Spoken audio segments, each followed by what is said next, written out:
One of the things you're charged with, Ted, is coming up with ratings for all of America's colleges and universities, which have to go live for the beginning of the school year in 2015, and we'll measure them on a bunch of metrics chosen by you. Can you, before we get to the kind of Q&A, Sure. Can you talk a little bit about that? Sure.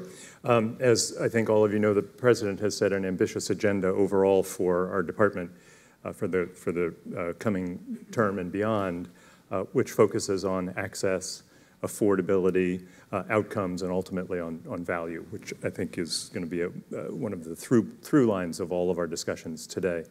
And as a part of that, to both provide more public accountability for the tax dollars that we do spend, and it's $150 to $170 billion a year. The President feels, and I feel strongly, that we just need to report back to you on how institutions are doing in those four big buckets. So we've been at work for a year now looking at ways of doing a ratings system that would be consistent with some of the truths that we know about American higher education. It's extraordinarily diverse, from public two-year colleges to proprietary institutions to more traditional four-year institutions, big public universities, small liberal arts colleges. So we need to create a rating system that honors that diversity. Second, we know that the value of higher education is economic for the individual. It is economic for society, but there are substantial civic benefits to education, and trying to make sure that we're not reductionist about the way we're interpreting outcomes has been important.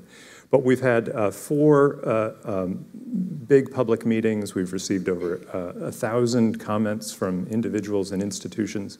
And every day, including today, I talk with college leaders about what kind of rating system they would deem to be responsible. So the early advance notice for all of you is that we'll put a rough draft of our rating system out for public comment this fall. There's a Tolstoy quote about all happy families being happy in their own way and all unhappy families having their own particular unhappiness. What have you discovered so far through this process about whether there are sort of common things that are going wrong in the places that are going wrong? I mean, I suppose the ones, as far as your job goes, the ones that are going well, terrific, let them continue. Mm-hmm. So what is common in the sort of failings? In the unhappy ones. It's a great question, John, and I think the key piece that we're focused on, and the ratings have helped us focus in on this issue, and I hope we can continue to talk about it here, is the college completion problem. So we're doing, on the President's goals of access, affordability, and completion, I would say that we're doing very, very well on access. We're doing, institutions are reinventing themselves at a great rate, and they're beginning to address the affordability issue. We want to encourage them to do so. But the completion issue is a challenge. Fewer than 50% of students who start a post-secondary degree program finish within a 6 to 8 year period. And that then drives bunches of other behaviors. So the number one predictor of student loan default, for example, is the failure to complete a degree. And so completion just lives at the center of what I think is the biggest challenge for most struggling institutions, and a surprising number of institutions that we would regard as being significant, substantial players in the field.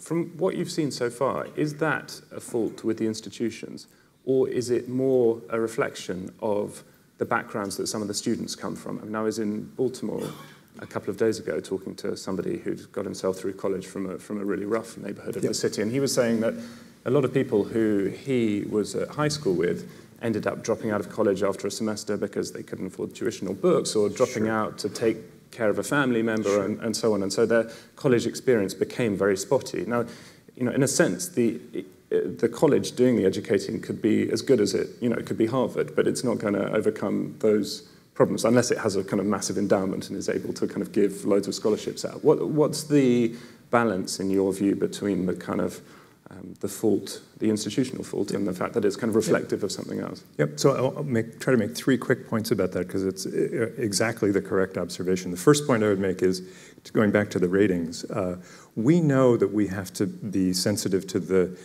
degree of difficulty of the dive that institutions are taking. And so we need to measure like institution against like institution. So institutions who are reaching out and providing opportunity for traditionally underrepresented students, first-generation college students, poor students, they should get credit for that, not be dinged for it if their completion rates are bad. So we need to account for that. Second is that within that cluster of problems that sometimes interrupt a student's college-going career, we've found that the number one problem there is lack of readiness for college courses.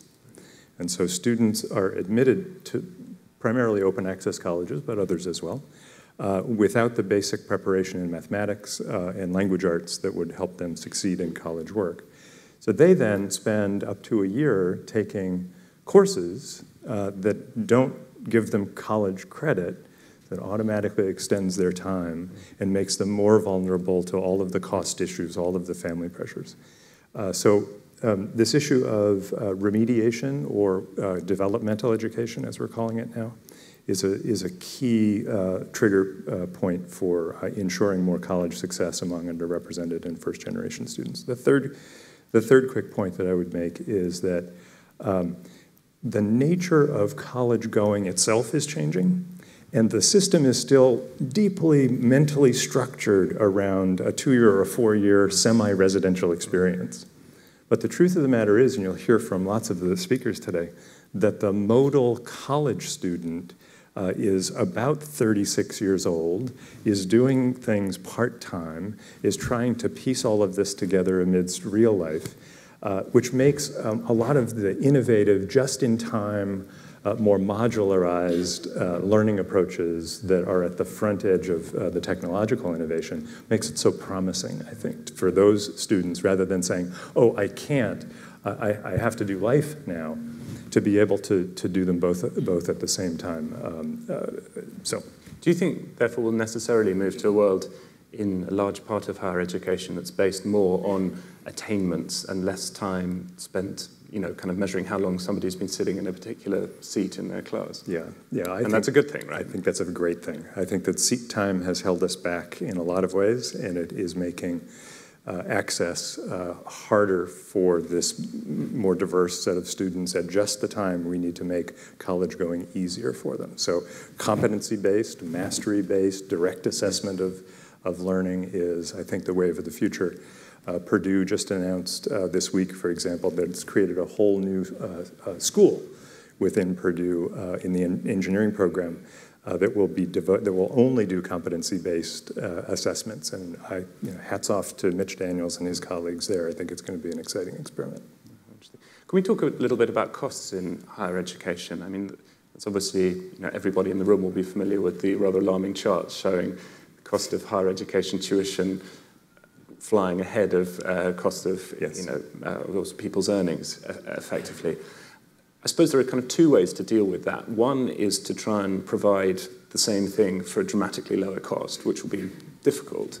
And the other thing is to provide kind of a different thing. So where do you think we'll end up with on that? And what do you think it'll kind of look like in sort of 10, 15 years' time?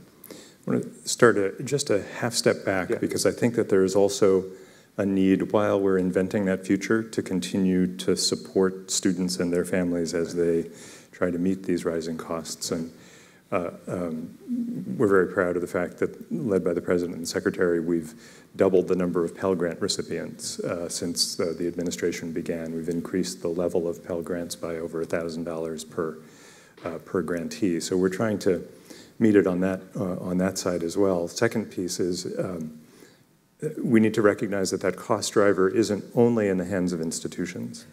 A large factor of the increased cost to families has been a rebalancing of the equation between student families, states, and the federal government. And during the Great Recession, states disinvested from higher education rather dramatically. And while the federal government has been able to pick up some of that slack, a large portion of it has landed on the backs of students and families. So working with state legislatures to change that curve is also going to go a long way. But the real question was about institutions and how are institutions going to respond and what is this all going to look like?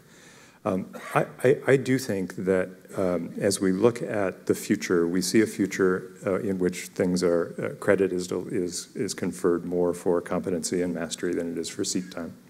That will allow time to vary, and I think we will see institutions being able to do more with less time, and students being able to do more with less time. And so that, by its nature, will cut down on the expense of a typical four-year degree, if that can be pulled off in 3 to 3.5, for example. So I think that those efficiencies are going to be critical in driving down the cost factor. But I also think that we're starting to see things that are different patterns of outcomes. And we're seeing them first in the two-year community colleges, where the real leaders in community colleges are working directly with employers to create job-driven curricula that is linked to the specific needs of specific industries and specific communities. That has a much tighter relationship then between the needs of the economy and what's being delivered on the ground. I don't think that Stanford, my alma mater, will ever quite get there, but I don't think that they need to. There's plenty of room across the landscape. But I do think that this area of more job-driven skills training is opening up an avenue for not just doing things differently, but doing different things. How do you feel this will play out for that sort of important topic, meritocracy in America? I mean, it's possible to look at a future where, 10, 15 years down the line, you have many fewer, kind of residential four-year colleges, and then a kind of vast mass of sort of other stuff. And in a way, that could be a great thing if, as you say, these innovations do a better job of connecting students with jobs that earn them a good salary at the end. On the other hand, you could look at it and say, well, actually, the importance of attending one of those kind of elite four-year, traditional residential schools will go up, and the workplace will kind of value that, and those are the folks who will end up working on Wall Street. And so, through all this sort of innovation and technological improvement, hopefully, we could end up somewhere that could look a bit troubling from the point of view of meritocracy. What do you make of that? I worry a lot about that. Because as we think about sort of the economic value of higher education, certainly the civic value of higher education is about creating good citizens, but also being true to the promise of mobility in American society. And if higher education isn't an avenue for that, then I think we've lost our moral charter.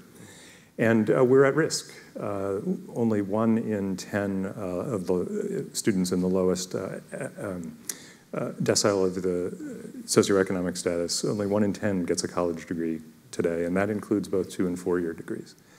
So we need to, even though we are doing well and better on access, particularly with Latinos, African Americans, first-generation college students, there's much, much more that we can do, and much, much more that we need to do to help those students succeed once they get to college.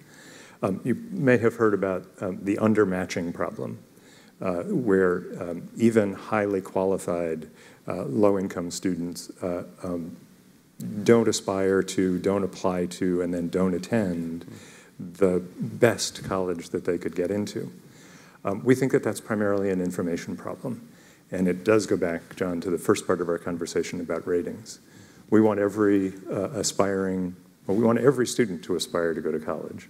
We want every aspiring student and their family to be able to have good, reliable information about what the likely outcomes are of choosing to go to University X, University Y, or College Z. And if we can begin to address that information problem, we think that we can fill the pipeline more. We can encourage students to match with places where where others like them have a record of success, and we can restore the sense of college as a vehicle for upward mobility. Thank you very much. We've got about 10 minutes to get some questions from the floor. If you put your hands up, I may take them in bunches, and then we'll put them to Under Secretary Mitchell. I think we can get microphones to you. Yes, sir. Hi, I'm Judah Bellin from the Manhattan Institute. I wonder where for-profit/proprietary colleges fit into this analysis. I've spoken to a number of leaders of for-profit colleges who feel that the Department of Education has targeted them unfairly when they're actually trying to provide this sort of technical or value-based education that the department claims to want from every sort of institution, but that regulations such as the gainful employment regulations target them and not the bad actors in other sectors who are not necessarily providing the sort of focused education that they provide. Okay, thank you. Can we take another question at the same time, just so we can get through? Yes, sir, at the front. Oh, there's a microphone coming your way. Hang on a second. And if you wouldn't mind introducing yourself, that would be great. Yeah, I'm Robert Whitaker from São Paulo, Brazil. Did I understand correctly that the average age of your college student is 36? Somewhere around there. It's very high. And we'll take one more. Yes, sir.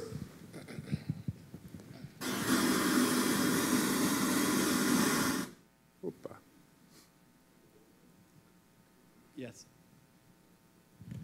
Use the mic. Oh, yeah, I think it's working. Are you in the shop?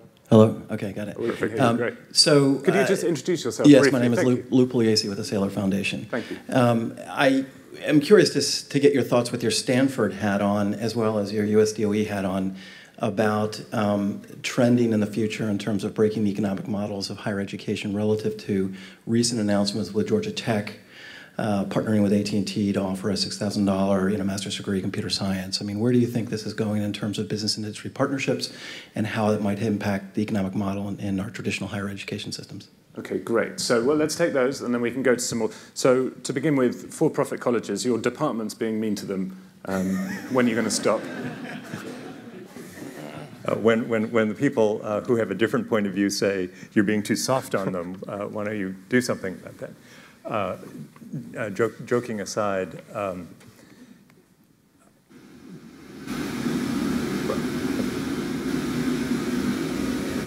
sorry about that. Are we good okay? now? Yeah, I think so. I'm afraid I might have leaned on my microphone. So, joking aside, we believe in quality education and care less about the sector in which an institution operates. So we're keen to support institutions that do what they say they're going to do for students, and we want to be able to point out when institutions aren't following through. In the special case of for-profits, there are terrific for-profit institutions that do serve a population that has been underserved by more traditional not-for-profit organizations, and in that they deserve credit. And pulling those students into the middle class is valuable to us as a society, to those individuals, and to our economy. There are also for-profit schools that are not doing so well, and if we can help to separate those two groups, then I think we will have done a good thing. But it does, I want to make a bridge to the business model question. One of the things that's been most interesting to observe in the very best for-profits is that many of them are among our most innovative players in higher education. So we're learning things from those high-quality for-profit institutions that are beginning to migrate over into traditional places. And then right at the edge, you have edX, a not-for-profit, Coursera, a for-profit institution that are attempting to become the bridges between institutions and new opportunities, new technology-driven opportunities. So I do think that there's a question about the business model, and I think that different institutions will rebalance their portfolio of assets and products on offer over time, and different of them will do it at different rates. I think the end state is institutions that vary from all online to bricks and mortar, but all of whom have created high engagement platforms for students and faculty that enabled them to learn content, but also the critical skills of problem solving, collaboration, et cetera. I don't believe that we're going to see the shakeout of 2/3 of brick and mortar institutions. I think they will become hybrid, in which students are learning in a number of different modalities, perhaps at different price points for different subsets of them. But increasingly, we'll be able to measure student learning in ways that can confirm or not confirm the efficacy of the particular education program. Great. But thanks for the questions. We have a few more questions. Right, let's start on this side. Yes, sir. Thank you. Charles Allison with the New School here in New York. Could you talk a little bit more about the importance of adult learning? People that are trying to re-engineer themselves for whatever the reason, You bet. going back to school for maybe getting the BA that they did not get, or certificate programs, whatever kind of helps people re-engineer themselves. Thank Thanks. you. Yes, sir.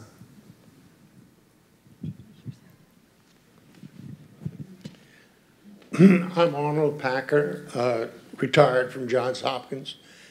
Do you think that the idea of degrees will come to an end and we'll have badges that one acquires throughout one's lifetime instead of in a 4-year period, which is accompanied by many parties and good times? We take one more. Yes, ma'am, at the back in the grey suit.